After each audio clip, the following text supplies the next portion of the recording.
everybody, my name is Stewart. Today I'm going to read an excerpt from The Lost Hero by Rick Riordan. I chose this story for 3 reasons. 1 is it's for grades 5 through 8. 2, it contains Tier 1, Tier 2, and Tier 3 vocabulary throughout the story.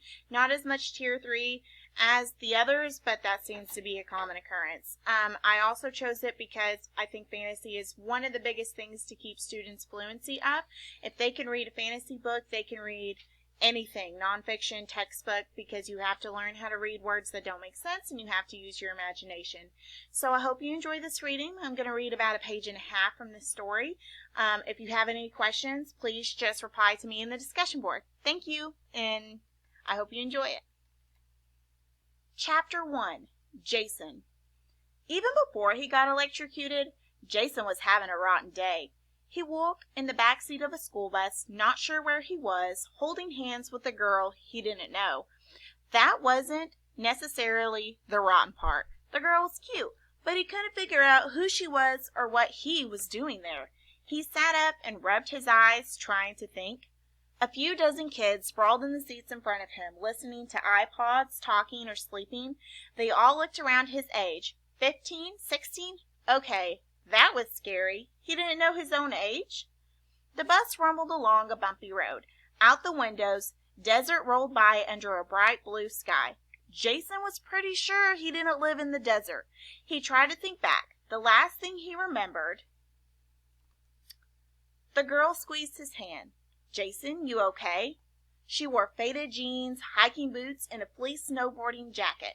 Her chocolate brown hair was cut choppy and uneven, with thin strands braided down the sides. She wore no makeup, like she was trying not to draw attention to herself. But it didn't work. She was seriously pretty. Her eyes seemed to change color like a kaleidoscope, brown, blue, and green. Jason let go of her hand. I don't... In the front of the bus, a teacher shouted, "All right, cupcakes, listen up." The guy was obviously a coach. His baseball cap was pulled low over his hair so you could just see his beady eyes. He had a wispy goatee and a sour face like he'd eaten something moldy. His buff arms and chest pushed against a bright orange polo shirt. His nylon workout pants and Nikes were spotless white. A whistle hung from his neck and a megaphone was clipped to his belt. He would have looked pretty scary if he hadn't been 5'0". When he stood up in the aisle, one of the students called, "Stand up, Coach Hedge."